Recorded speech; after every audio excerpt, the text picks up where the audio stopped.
हाय वेस, आज का हमारा लेक्चर है प्रोबेबिलिटी में एडिशन लॉ ऑफ प्रोबेबिलिटी, जिसमें हम फर्स्ट पार्ट कर रहे हैं उसका नॉन म्यूचुअली एक्सक्लूसिव इवेंट का। सेकंड पार्ट है इसका, सॉरी। पहला हमने किया था म्यूचुअली एक्सक्लूसिव इवेंट, अब आ गया नॉन म्यूचुअली एक्सक्लूसिव इवेंट। अब नॉन म्यूचुअली एक्सक्लूसिव इवेंट में इसकी डेफिनेशन है कि नॉन म्यूचुअली एक्सक्लूसिव ए और बी, हमारे पास दो नॉन म्यूचुअली एक्सक्लूसिव इवेंट हैं, दो इवेंट हैं, ठीक है। तो probability at least one of them is sum of respective probability, उन दोनों जो इवेंट ए और इवेंट बी है उनका सम, एंड माइनस करेंगे उसको, माइनस प्रोबेबिलिटी ऑफ, ये माइनस ये वाला माइनस है, probability of both of them occur, के दोनों अकर होंगे। लाइक मैं इसको लिखता हूँ ऐसे, मेरे पास इवेंट कौन से हैं, इवेंट है एक ए एंड इवेंट है बी। मेरे पास दो इवेंट है, event A and event B. अब इसमें अब क्या होगा, कैसे लिखेंगे इसको। अब उसने कहा ना दैट रिस्पेक्टिव प्रोबेबिलिटी, ए की प्रोबेबिलिटी और बी की प्रोबेबिलिटी, प्रोबेबिलिटी ऑफ ए और बी। तीसरी चीज़ होगी प्रोबेबिलिटी किसकी, both of them occurs. Both of them occurs क्या होगा, बोथ ऑफ देम मतलब वो वाले इवेंट जो दोनों में अकर होंगे, मींस दोनों में common event, A intersection B, दोनों में कॉमन इवेंट कौन से होंगे, वो वाले इवेंट। अब देखिए प्रोबेबिलिटी ऑफ अब इसको मैं टोटल लिखता हूँ, ए और बी की प्रोबेबिलिटी कैसे होगी, sum of probability of A and probability of B minus probability of A and B occurs, और ए और बी अकर्स करेंगे। देखिए ए इंटरसेक्शन बी क्यों आया है, क्योंकि म्यूचुअली एक्सक्लूसिव इवेंट जितने भी होते हैं उनकी यही डेफिनेशन होती है। मैंने लेक्चर्स पे डाला हुआ है म्यूचुअली एक्सक्लूसिव इवेंट का, आप देख सकते हैं कि उनमें से कॉमन हो, ओवरलैप करता हो, कॉमन या ओवरलैप करता हो। यानी कि इसकी डायग्राम आपके पास क्या बनेगी, ये ऐसे बनेगी, इवेंट ए है, इवेंट बी इसको ओवरलैप कर रहा है, मीन्स यहाँ पे कुछ कॉमन होगा। वेन डायग्राम में यहाँ पे कुछ कॉमन इवेंट होंगे, क्योंकि ए इंटरसेक्शन बी है ना, ए इंटरसेक्शन बी का क्या मतलब होता है, कॉमन होगा।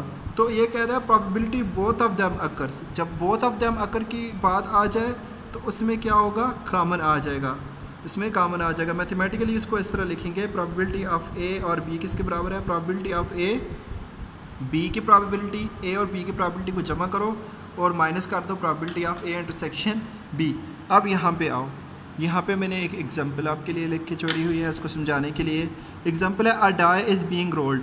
अब डाई, वो वाला डाई, कौन सा वाला डाई, जो लूडो पे ऊपर वो डाई खेलते हैं ना, 6 साइडेड डाई होता है जिसमें इस तरह की साइड्स बनी होती है, 1 2 3 अप टू 6 तक 6 साइड बनी होती है। वो 6 साइडेड डाई को हमने रोल किया। What is the probability of an even number occur, कहता है इवन नंबर अकर करने की और number greater than 4 number occur करने की प्रोबेबिलिटी क्या होगी। अब देखिए पहले हम लिखते हैं, हमारे पास सैम्पल स्पेस है टोटल 6 नंबर, डाई के ऊपर कितने नंबर होते हैं, 3 4 5 6 नंबर होते हैं ना। अब ए इवेंट क्या है, इवेंट ए क्या है मेरे पास, इवेंट ए है मेरे पास इवन नंबर्स। अब इसमें देखिए इवन नंबर कौन कौन से हैं, 2 है, 4 है, 6 है। I have 2, I have 4, I have 6। अब इवेंट बी क्या है, इवेंट बी है ग्रेटर देन 4। अब इसमें देखिए 4 से ग्रेटर के कौन कौन से हैं, 5 एंड 6। अब जब इन दोनों इवेंट्स को मैं देखता हूँ, मेरे पास ए इवेंट बी इवेंट, इनमें देखिए एक इवेंट कॉमन है, दोनों में ओवरलैप कर रहा है ना, 6।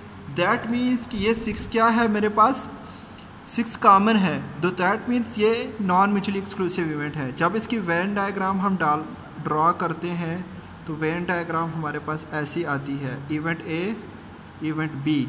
इवेंट ए है मेरे पास 2 और 4 और इवेंट बी है मेरे पास 5। अब 6 इन दोनों में कॉमन है तो 6 यहाँ पे आएगा, ओवरलैप करेगा, ये ओवरलैप कर रहा है, 6 दोनों में म्यूचुअल आ जाएगा। अब इसको हम इसका निकालते हैं प्रोबेबिलिटी ऑफ ए क्या होगी, अब ए मेरे पास कितने इवेंट है टोटल 1 2 3। अब जब प्रोबेबिलिटी निकालते हैं ना, number of event A divided by number of event B, event of sample space S. अब नंबर ऑफ इवेंट ए कितना है मेरे पास 1 2 3 नंबर है, टोटल नंबर यानी कि सैम्पल स्पेस के 6 है, that will be equal to 1/2। अब प्रोबेबिलिटी ऑफ बी क्या होगी मेरे पास, बी है 1 and 2, 2 नंबर्स है और सैम्पल स्पेस 6 है, that will be equal to 1/3। अब ए इंटरसेक्शन बी हमारे पास कितना इवेंट है, मतलब जो कॉमन ए की है ना 6 है कॉमन, तो जो मेरे पास probability of A intersection B क्या होगी, ए इंटरसेक्शन बी कॉमन एक है, वो एक इवेंट, सैम्पल स्पेस है 6, 1/6 के बराबर हो जाएगी। ठीक है। अब अकॉर्डिंग टू फार्मूला मेरे पास है प्रोबेबिलिटी ऑफ ए और B equal to probability of A plus probability of B minus probability of A intersection B, यानी कि ए और बी। ए मेरे पास है प्रोबेबिलिटी है इवन नंबर, ठीक है, इवन नंबर और ग्रेटर देन 4 से ग्रेटर, ये है ना, इक्वल है प्रोबेबिलिटी ऑफ ए मेरे पास किसके इक्वल है 1/3 के, प्लस प्रोबेबिलिटी ऑफ बी है मेरे पास 1/2 माइनस, अब probability of A intersection B क्या है 1/6 है ना, तो इनको सबका एलसीएम ले लेंगे। एलसीएम आपके पास आएगा 6, यहाँ पे आपके पास आ जाएगा 2 + 3 - 1, that will be equal to 5 - 1 4/6 which will be equal to 1/2। तो प्रोबेबिलिटी ऑफ इवन और ग्रेटर देन 4 आने की प्रोबेबिलिटी मेरे पास कितनी आ जाएगी 1/4, इसकी प्रोबेबिलिटी आ जाएगी 1/4। देखें वही एग्जांपल मैंने इसके सामने एग्जांपल इसलिए कि आपको समझ आ जाए, ये नॉन म्यूचुअली एक्सक्लूसिव और म्यूचुअली एक्सक्लूसिव में यही फ़र्क होता है। नॉन म्यूचुअली एक्सक्लूसिव में कॉमन होता है, ओवरलैप कर रहे होते हैं, 2 इवेंट हैं उनमें से एक इवेंट ओवरलैप कर रहा होता है, कॉमन होता है, जबकि म्यूचुअली एक्सक्लूसिव में कॉमन हमारे पास कुछ भी नहीं होता है। यहाँ पे 6 कॉमन था, तो स्टेप करके हमने इसका आगे इसको हल कर दिया। इस लेक्चर से मुताल्लिक आपके पास कोई क्वेश्चन हो अपने फीडबैक में ज़रूर लिखिएगा। अपना बहुत सारा ख्याल करिएगा, वीडियो को लाइक शेयर एंड कमेंट करें। Bye bye.